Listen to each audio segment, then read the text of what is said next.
Hello everyone, this is Rambabu. Welcome to Success Journey TV channel.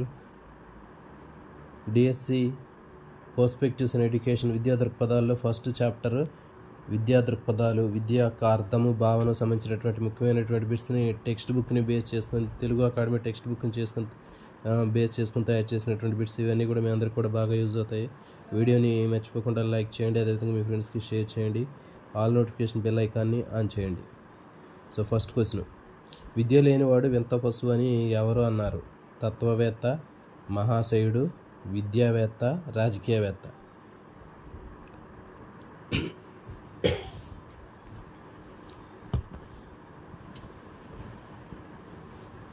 దీనికి సరైన సమాధానము మహాశయుడు. ఇది ఫస్ట్ లైన్లోనే ఉంటుందండి. విద్య లేనివాడు వింత పశువు అని ఒక మహాశయుడు అన్నాడు అని చెప్తాడు. సో కాబట్టి ఇది టెక్స్ట్ బుక్ని బేస్ చేసుకుని తయారు చేసినటువంటి బిట్స్. సెకండ్ క్వశ్చన్, విద్య మానవుడికి ఏమి వంటిది, ఎలాంటిది? 4వ చెయ్యి, 3వ కన్ను, 2వ మెదడు, అదనపు గుండె.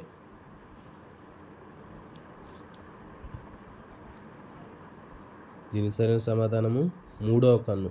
విద్య అనేది మానవుడికి 3వ కన్ను వంటిది. క్వశ్చన్ నెంబర్ 3, సమాజం దేని నిర్వహణకు విద్యా వ్యవస్థను రూపొందించుకుంది? ఆర్థిక వ్యవస్థ, రాజకీయ వ్యవస్థ, సమాజ సభ్యులందరినీ సమాయత్తం చేయడానికి పైవన్నీ. సమాజం దేని నిర్వహణకు విద్యా వ్యవస్థను రూపుదిద్దుకుంది? ఆర్థిక వ్యవస్థ, రాజకీయ వ్యవస్థ, సమాజ సభ్యులన్నీ సమాయత్తం చేయడానికి ఆప్షన్ డి పైవన్నీ. దీనికి సరైన సమాధానం ఆప్షన్ డి పైవన్నీ. క్వశ్చన్ నెంబర్ 4, ఉపాధ్యాయులు దేన్ని సరైన రీతిలో అవగాహన చేసుకోవాలి? విద్యా భావన, రాజకీయ భావన, ఆర్థిక భావన, సాంఘిక భావన. దీనికి సరైన సమాధానము ఆప్షన్ ఏ విద్యా భావన.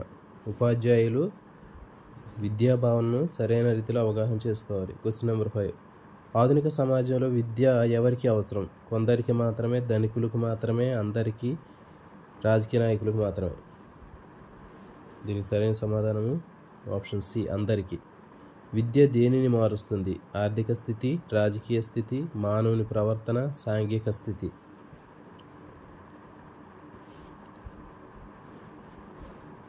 దీనికి సరైన సమాధానము ఆప్షన్ సి మానవుని ప్రవర్తన. మానవుని ప్రవర్తనను విద్య మారుస్తుంది.